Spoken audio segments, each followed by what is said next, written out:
The first thing to understand is the phrase climate change, with all due respect, is a framing that was created by the corporate class to dupe us into thinking we're talking about a technical issue, a technical problem. We're not talking about a technical problem. We're talking about political power.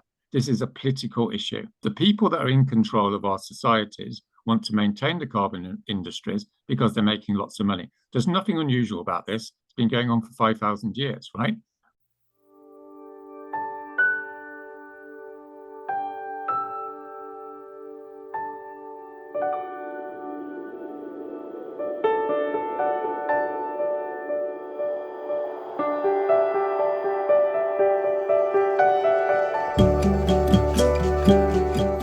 Hello, everyone, and welcome to another Climate Emergency Forum.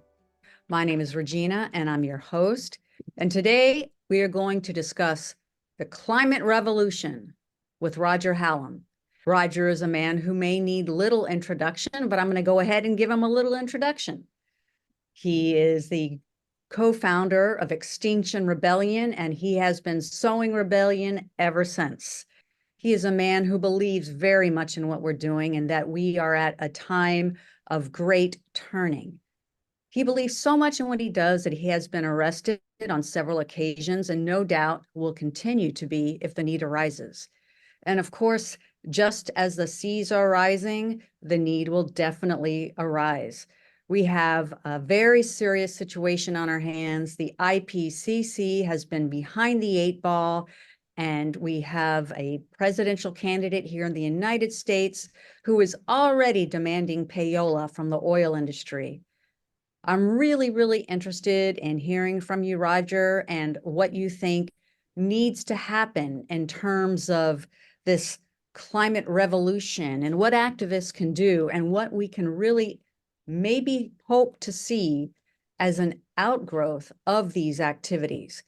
And so my main question to you right now, Roger, there have been already, we've seen Extinction Rebellion do many, many things that have captured the headlines. It's been very dramatic and actually quite impressive. We've seen marching in the streets. I have been to several of these marches, People's Climate March, many, many different things I've been involved in, along with no doubt other people on the panel. And I want to know, what effect does it really have? Yeah, well, thanks very much. And thanks for having me on. And also, I just want to say it's great to be with Peter and Paul. And I wouldn't actually be here. I just want to say this. I wouldn't actually be here today if it wasn't for Peter Carter and Paul Beckwith's videos. So thanks very much, both of you. At least you influenced one person. I remember driving back from London, having delivered organic vegetables, it shows I'm an organic farmer, listening to these videos and going, oh my God, oh my God. And looking people up and making sure they were who they said they were and going, okay, they're serious people, which they are. So I think you both deserve enormous gratitude for the work you've done during these times of enormous difficulty of communicating the truth. So as the first thing, in terms of, I think your question was generally around, how to be effective and what have you. And the theme of this video, just to get onto the heart of the matter, is climate revolution. I would probably suggest we just drop the word climate and just talk about a revolution. And a revolution is a change in the regime. And I think lots of people around the world have come to the conclusion and soon will come to the conclusion that unless there's a systematic change in the way that national and international decisions are made, we're not going to be able to make the changes that we need to make within time, in so much as there's things already still left to save, as you might say. What I want to emphasize is, the word revolution is obviously problematic for most people. There's an association with the bloodbaths of the 20th century, Lenin and all that sort of stuff. For other people, it's some sort of weird idealistic nonsense that people go through when they're in their early 20s. I'm not really talking about either of those things. I'm a sociologist. That's my background. I used to do, research for quite a few years at King's College in London on the processes of social change. And from a sociological point of view, it's just a historical entity, right? Revolutions do happen every 50, 100 years in most modern societies. And the reason for that is because the elites basically decide to destroy the societies that they're supposed to be protecting. And of course, this is the mother of all destructions of societies that we're seeing at the present moment. So for me, like the question is how can we create a revolution in the 21st century that's pro-social, that's humane, that's compassionate, that's effective? And what are the different elements of that, that are going to make it effective? My day job is broadly designing campaigns, and increasingly what myself and my colleagues are doing is trying to work out how we can build coalitions, across the whole social space, people on Gaza, people on democracy, people on social issues, trade unions, and of course the climate movement, to come together and say to the governing class, you are no longer capable of engaging in your primary responsibility, which is to protect the public from harm. And if you know your political theory, you know that government is only legitimate, at least in the democratic world, to the extent that it fundamentally protects the lives and livelihoods of its citizens, which self-evidently, from what Peter and Paul have been saying, it is not doing so. And we're heading for mass death and all the rest of it. And it's beyond the imagination what we are going into unless there's fundamental change. So that's the direction of travel. Obviously, we can talk about, the nuts and bolts of how that coalition can be constructed and what's happening. Obviously, there's lots of people doing good work on all this. And the last thing I'll say before, pass it on to the others here is that I think the work that Peter and Paul have done, and of course other fantastic researchers and scientists, has been amazing. And at the same time, I feel like public figures, celebrities, intellectuals, scientists all need to be a lot more closely embedded in the actual movements for social change, as they were in times past when there were serious injustices in societies and revolutions happened. And this sort of video that we're doing today, which I think needs to happen more often, where you bring together revolutionaries and sociologists and scientists all together on the same call, so there can be pathways from people watching what Peter and Paul have said, for instance, and going, what the hell can I do? They can actually move easily into system change activity. And that's something for us to co-design going forward, potentially. So hopefully that gives a general direction of travel. That's a good direction of travel. So, Roger, just before we pass it on to Dr. Carter, I just wanted to ask a question in regards to these various types of activism. I had mentioned a few, the marches, for example, rallies. We've seen some of these protests that have gathered a lot of media attention lately. For example, gluing oneself to store windows. Most recently, because I live in New York City, there have been climate protesters who've interrupted Broadway shows. And I'm wondering, on the one hand, if this is turning people off, and on the other hand, how effective is it? Would it not be more effective, for example, to protest, say, NASCAR, rather than a Broadway show where most people in attendance would be in agreement to that the climate is indeed in a state of crisis? Well, the intelligent answer, as you might say, to your question is it turns people off and it turns other people on, right? We need to look upon society as a complex system. It's not a single individual with a single attitude. A lot of people will be very annoyed about it. A lot of people will think it's great. A lot of people will be very annoyed about it, but deep down they know what's happening is right.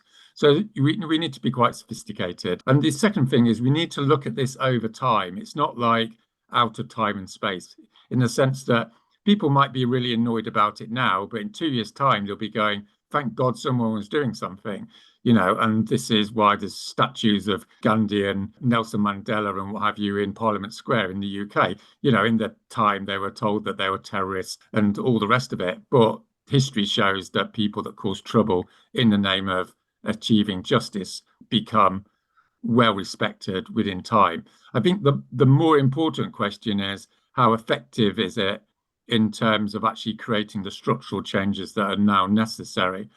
And the answer to that is we need to see these actions in the context of a wider strategy. Someone doing some high level action is necessary, but it's not sufficient, if you see what I mean.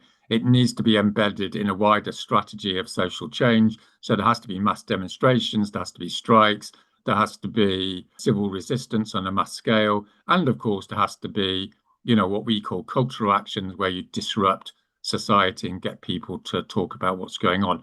All these things are important. Different people want to do different things. For me, like the main issue is how we can strategize that and coordinate it. So, as I said, people in public life like Paul and Peter can talk to activists and vice versa. And we have some sort of general plan to bring all these forces together, as things have happened in the past when structural change has occurred. We need to understand change is coming anyway, right? It's not like we're all going to be sitting here in 5 years' time going, oh, someone's thrown some tomato soup over a painting, how upsetting. We'll have a lot more important things to worry about. Massive disruption is coming one way or another. And really the issue is how we can guide that disruptiveness into a pro-social direction rather than a fascist direction. And that's the big challenge of our time. Thank you so much, Roger. I really appreciate your hearing that. And Peter, I'm wondering what your thoughts are on current revolutionary tactics and what you would say to people who are trying to drive change in our current system. So yeah, thanks, Regina. And of course, that is a key question, and it's a great pleasure being in discussion with you, Roger. Again, you are a hero without a peer, and we need leaders and we need heroes, and you've just doing a fantastic job of that. So I appreciate that so much. The media, yeah, I'd be interested in Roger's reflections. I don't think the media has been particularly kind to the civil disobedience movement, the movement that's trying to and working hard with not enough people to prevent or make the coming catastrophe maybe survivable, maybe slightly more tolerable, because as Roger implies, that's what we're looking at. So the question of the media gives the impression that it frustrates me that maybe people don't like this kind of activity. Well, I'm glad to say that I came across a paper published just last month in April, and it was a really, really good paper from our point of view. Particularly, it was by two German economists, and they asked the question: there are increased concerns about climate change and civil disobedience. What is it doing? And the answer was very, very strongly that they did focus groups and people who had been involved, etc. And civil disobedience, they said, greatly increases the concern and involvement of the public. And not only that, but this increase in interest and involvement carries on for at least months. They followed up for several months with these particular people.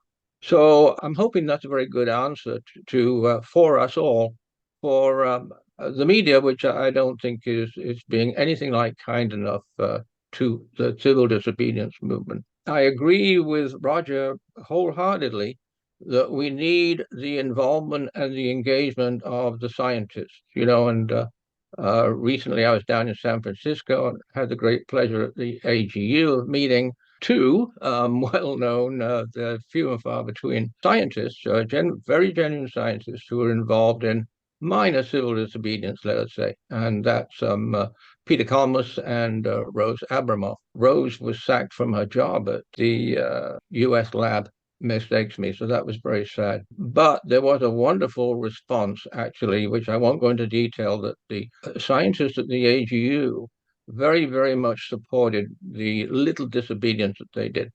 So I can't see, and I've never been able to see, a great, let's say, response without the scientists getting involved.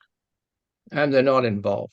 And I'm highly, highly critical of that. I think, Roger, you inferred that in the past, and certainly I've experienced it, that with serious toxic pollutions and environmental degradation, particular regions, in cities, the scientists, there's always been, not a huge, but there's always been a strong component of scientists coming and saying, yes, that's right. Yes, we need to do this. Yes, we support that.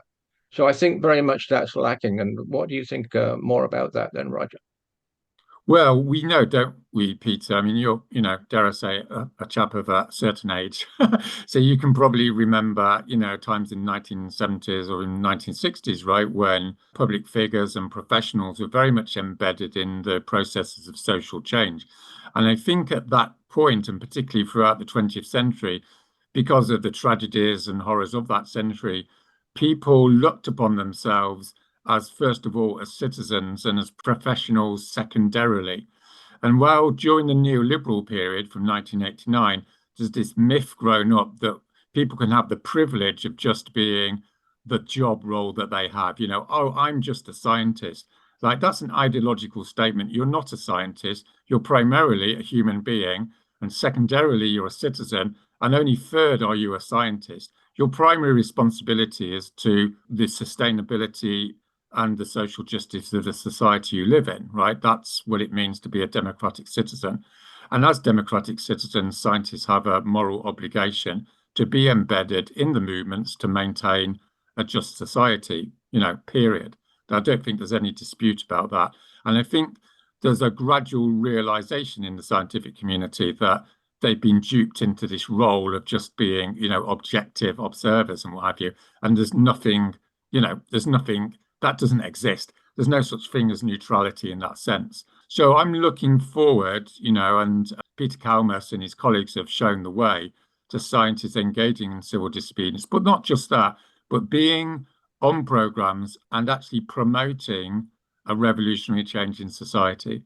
And they already show their hand by saying, oh, we want to have policy change. The implication of policy change is everything changes the same and the policies change. That's a political opinion. It's not a statement of objectivity, as it were. So I think it's perfectly possible for scientists to say, looking at the best social science, it's inevitable revolutionary periods are now going to happen. And what we want is a pro-social, social justice revolution that changes the ways that decisions are made. And the scientists can say that as citizens, right, of having an opinion. So this is something which is on the agenda. And, while I'm having my little say on it, I think it would be great, for instance, Paul, if you were on many more programs and videos with other public intellectuals and social figures to talk to the general public, like wider audiences. And on those videos, as I say, there are pathways to public action. This is what I call a close ecology between the different components of the social change system. And similarly, of course, you could have on your show, Paul, a social scientist like myself, talking about the social science implications. Because I always remember you saying, there's three things that need to happen. I've forgotten what they are now, but, there needs to be geoengineering, wasn't it? Massive reduction in carbon emissions and something else I've forgotten. You'll tell me in a minute. But I always felt like what you need to add to that is there needs to be revolutionary change in society, because that's the only way at this stage you're going to get these changes in time. And that doesn't mean we're all in love with revolution. It's a social scientific statement, you see what I mean? That at a certain point, societies that require objectively massive change need to engage in a change of regime. And there's nothing unrespectable about saying that. There's a long history of people saying it, not least, of course, in America and France, where there is a long tradition of this sort of thing. Obviously, people can dispute what you say, but, people can dispute the natural science, as you know. It doesn't mean that you're the final word on the matter. But having everyone pointing in that general direction would be a great help to making it more socially acceptable, as it were. So people don't just talk about this sort of thing in private. Nothing's going to change unless everything changes and all this business. Anyway, those are some thoughts. Those are great thoughts. And once again, thank you for sharing them with us. And I see that Paul is chomping at the bit to ask you. Oh, he's going to say that's all rubbish, and he doesn't want me watching his videos anymore, isn't he? No. I'm curious about your organic farming business, because I think weren't you taken down by extreme weather events? I read somewhere. Was this like flooding and storms and so on? It basically put you out of business. And forced you on a path to saving the planet with social activism, right? Well, I have to say, watching your videos was another factor. But the fact of the matter is, and there isn't a farmer in the world who won't tell you similar stories, right? As you well know, Paul, every single farmer on this planet is under stress and increasing stress because of the extremity of weather conditions. And obviously, as you know, to use the word you use, it's a casino, isn't it? You can have 2 or 3 good years, and then you can have a year when it doesn't rain for 10 weeks, or it rains every day for 10 weeks. And if you know, I'm a vegetable grower, if it rains every day for 4 weeks, if that's the tipping point where the crop fails, and if it doesn't rain for 4 weeks, that's the tipping point, broadly speaking, when the crop keels over. And I would estimate since 2006, 1 in 3 years is an extreme weather year. I don't know whether that's just because where I'm in Wales is particularly like bad luck, as it were, but I would have thought there's other places which have had 2 or 3 years of really bad weather. And certainly the case in the UK, we had 2 years ago, we had, I think, 12 weeks without any rain effectively. And we just had 12 months of the wettest weather since 1830. And vegetable production in the UK is down. I think half of the UK farmers are considering going out of business, thinking they'll go out of business in the next 12 months. So, it's everything's bubbling up, as we all know, underneath to a major, major crisis. Yes, food is one of the weakest spots of organized society and civilization. I mean, climate is threatening it. And, we're looking at possible multiple breadbasket failures because of the configuration of the jet stream simultaneously causing drought in multiple countries. I have this image of you sitting in a room with 2 or 3 people, maybe bare light bulb.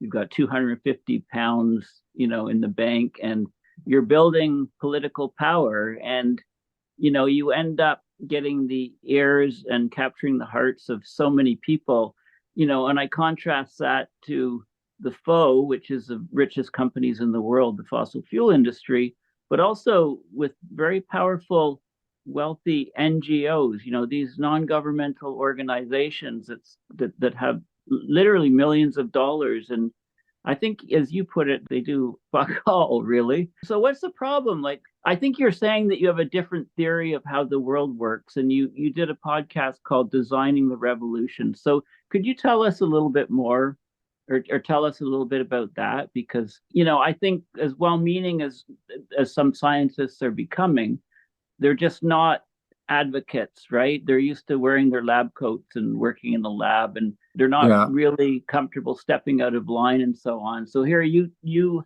have had great success in so-called designing the revolutions. I think it's not correct that scientists haven't intervened in the public space.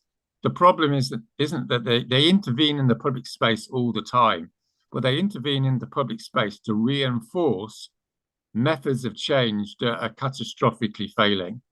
That's the problem. You can read the Guardian article every day of the week, as you probably do, right? And it will say, the scientists will say, yes, this is a really serious situation, and we call on policymakers to do X, Y, and Z.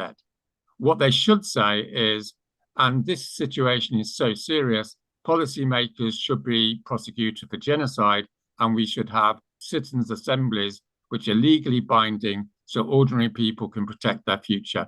You see what I mean? So the scientists are already making political statements. That's not the issue. The issue is they're making the wrong political statements, which reinforce the mass death system that the present regime is engaged with. That's the problem. And, to a certain extent, it's understandable because, I'm not a natural scientist. If I want to hear about the natural science, I'm going to listen to Peter or Paul, right? And I'm going to trust that you come up with decent stuff. You've got background in academia and what have you. If you want to know about how you effectively change society, then you should listen to someone like me because I'm a professional. That's what I've studied. And I do it as a professional. I'm not ideological. I was an organic farmer for 20 years, for God's sake. I hardly saw anyone. What I'm saying is the sociology of political change has 2 modes of operation, which is reformism and revolution, right, as sociological categories. Reform is when you believe that the existing system can change to make the change which is necessary, through changes of governments, changes of policies. Revolution is where you're saying the system itself is incapable of making the changes necessary in order for a society to survive or live a reasonable life for people. So, for instance, before the Tsar was overthrown in Tsarist Russia, you can say that that was a revolutionary situation. Whether you like it or not is another matter, but it self-evidently was not going to reform itself.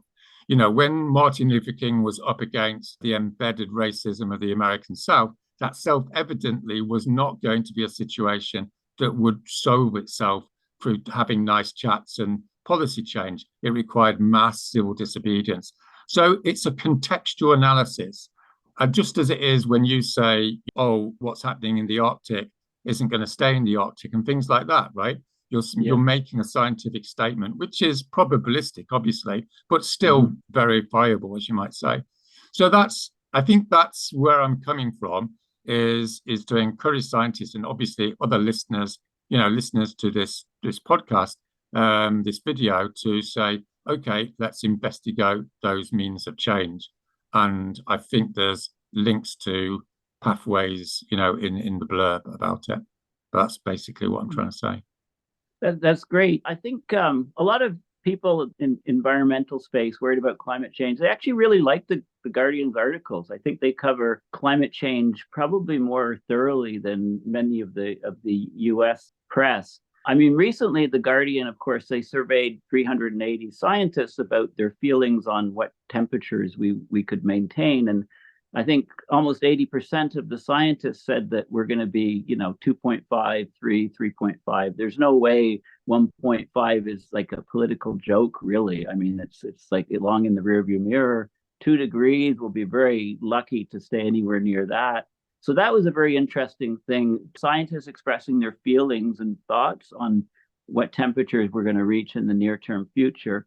And then the second thing that you're talking about is the social tipping points. I mean, I love that term, tipping points. There's a very extensive report, almost 500 pages long, from the University of Exeter. I'm not sure if you're familiar with it. It's all on global tipping points. And it talks about social change and the positive tipping points that can counteract the negative tipping points of the Earth system. So if you're not familiar with that report, Tim Lenton's the lead author. It goes into a lot of these social things that you're talking about also. I think that paper, I know, Tim, I think that paper was very prescient because it combined the social system with the natural system.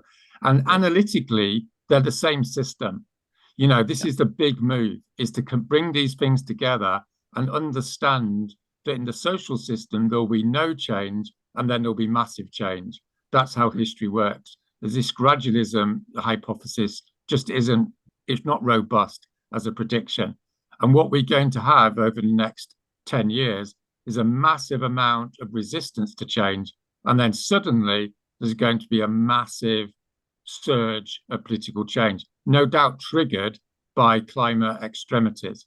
And that's what we need to prepare for. And we need to say to our audiences, that's how it's going to happen, right? Nothing's going to change and then everything's going to change. And that's how it works, both in the natural systems and obviously in the social systems as well.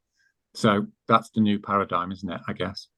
Roger, so, you've brought up so many points, and one of the things that it's made me think about is the importance of the educational aspect of all of this. For example, I know that the news, like a few years ago, finally started mentioning climate change, whereas before that, they were just like shivering in their boots and just too cowardly to even acknowledge the fact of it. Now they finally at least do admit that it is happening, it's occurring, and it is something that humans have caused. But now on the heels of that, the fossil fuel industry and other industries are really, really smart.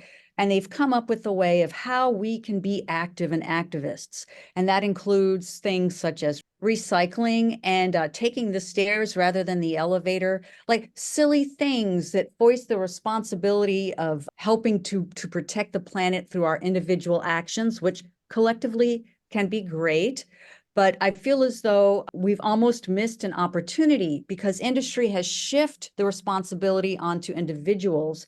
And what can we do for individuals to say, hey, I can take cold showers every day, but it's not going to do anything in light of like shell fracking 24/7, 365.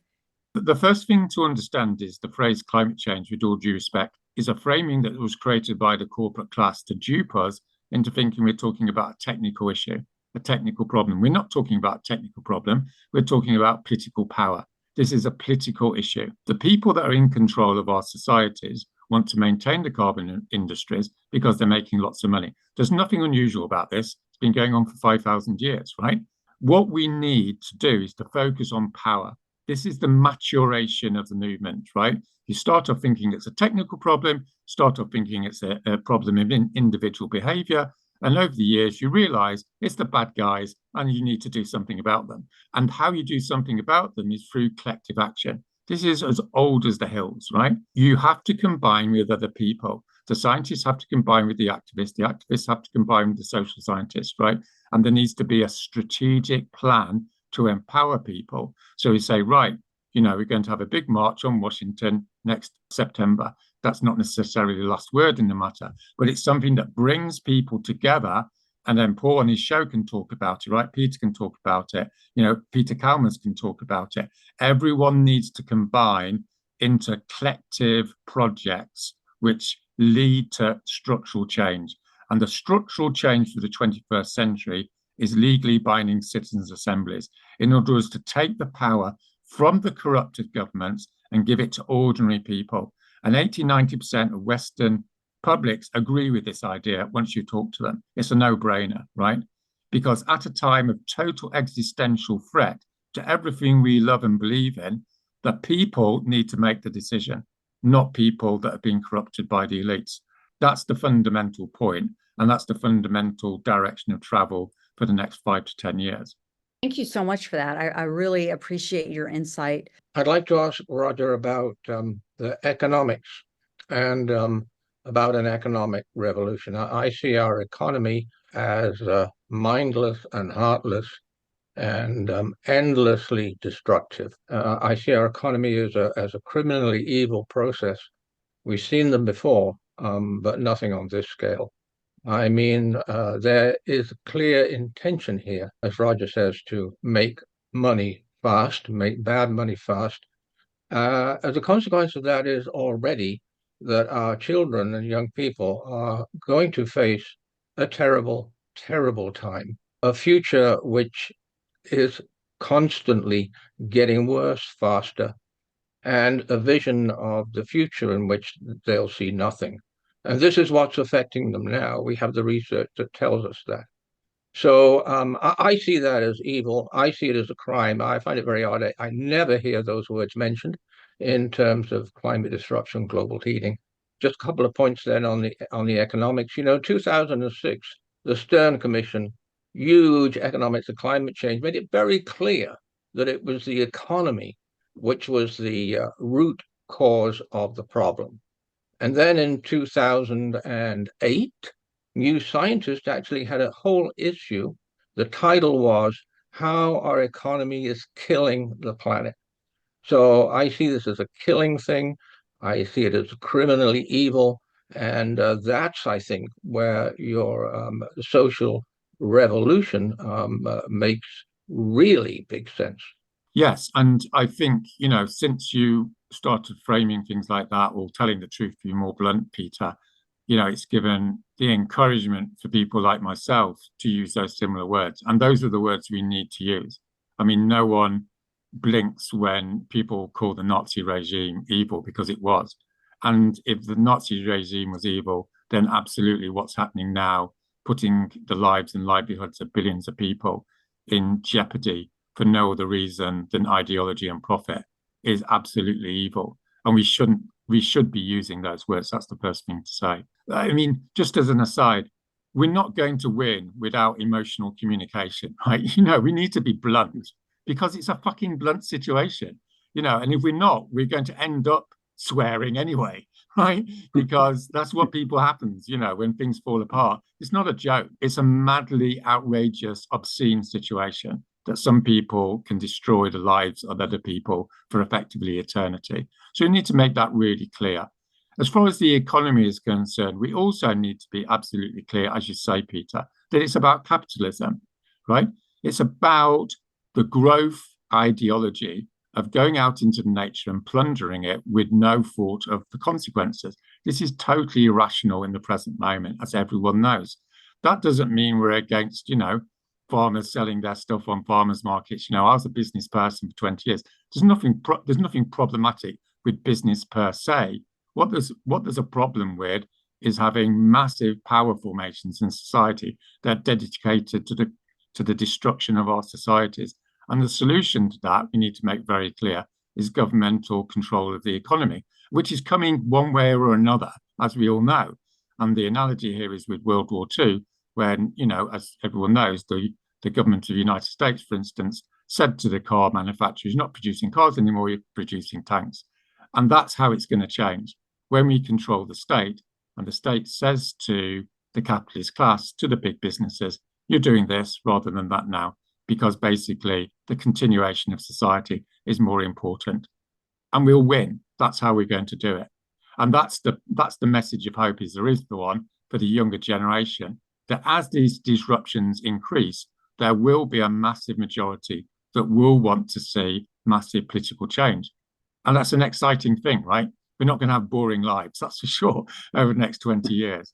It is going to be very interesting. And we mustn't fall into the defeatism that these governments aren't going to collapse or change.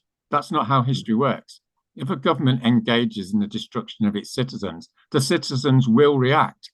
Absolutely. And it's our job, as I said, to direct that anger and fury into a pro-social, socialist future, as you might say, with a human face, may I add. But that's the direction of travel. And I think we all know it, don't we? Roger, I like how you describe climate change as a mechanism through which one generation kills the next generation. And then you talk about parallels to genocide. I've described climate change in many ways, but that was very, insightful when I read those words from you in one of your blogs, because that's exactly what it is. It's fascinating, isn't it, that in any other area of social discourse, you don't talk about a tool murdering people. You talk about the murderer murdering people. Putting gas into the atmosphere is the mechanism through which death happens. But that's not the causal factor. It's not like gas itself decides it's going to put itself into the atmosphere. If you want to be objective, you need to talk about who's doing what to whom, using what, right? If you're in a court of law, that's what you would do. You'd say, Mr. Jones, stabbed Mrs. Harris with the dagger. The dagger didn't stab Mrs. Harris. Mr. Jones stabbed Mrs. Harris. You see what I mean? So you need to talk about Mr. Jones. And Mr. Jones, in this context, is the corporate elites and the fossil fuel lobby, right? They're the people that are creating this. And I think it was actually in a court of law when you were being charged with, I think, using washable paint on the front of the university, King's College. And your argument was that in the law, if you're causing some damage to property, that's not illegal if it's protecting property of others. And you were arguing that you were protecting the property of multitudes of others who were having property losses due to extreme weather events, severe climate change, etc. And I think the judge listened to that. Well, unfortunately, the judge didn't listen to it because the judge was somewhat biased. But the point here is the jury did. And I've been prosecuted twice for criminality, for criminal damage, which could have landed me in prison. And twice the jury has unanimously found me not guilty.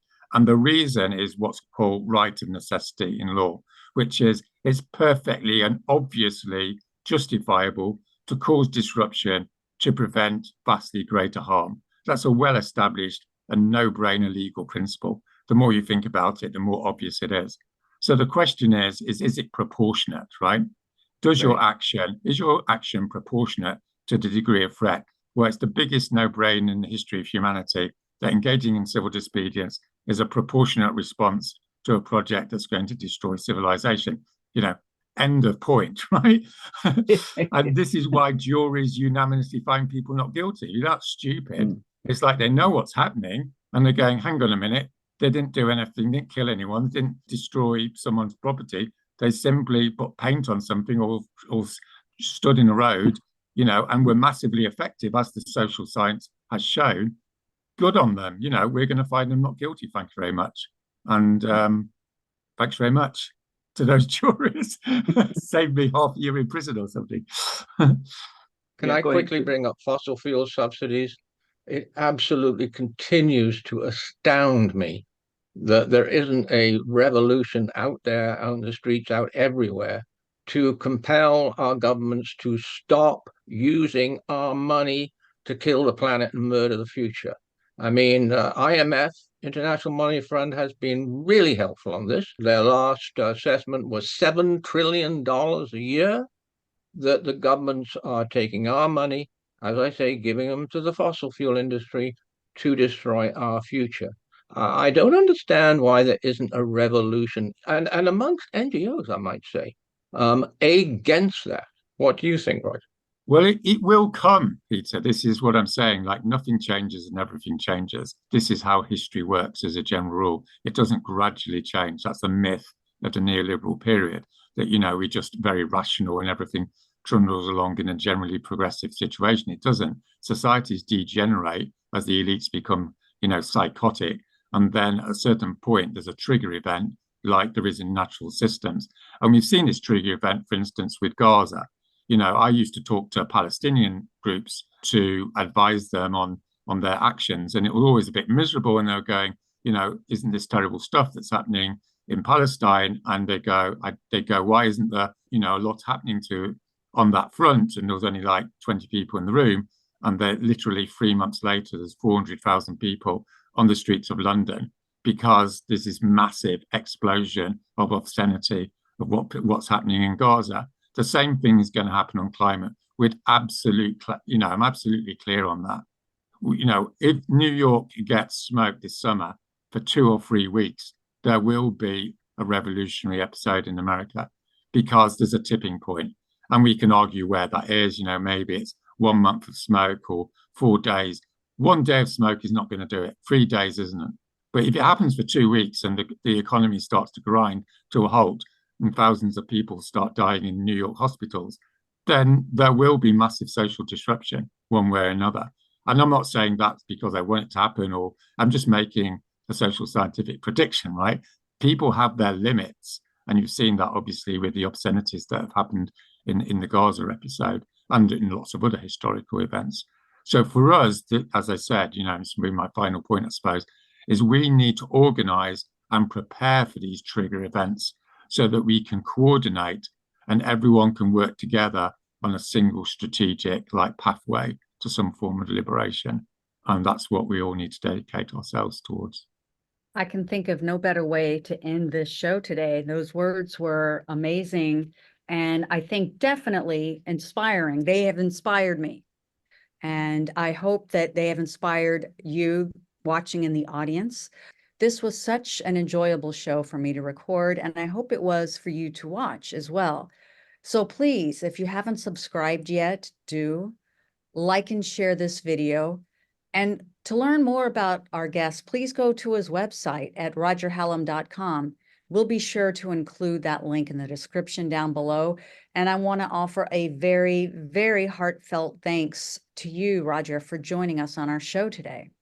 Yeah, well, thanks so much. As I said, it's an honor. And thank you for all your work. And thanks, Peter and Paul. It's great. Great guys. Thank you, everyone. And we'll see you all next time at the Climate Emergency Forum.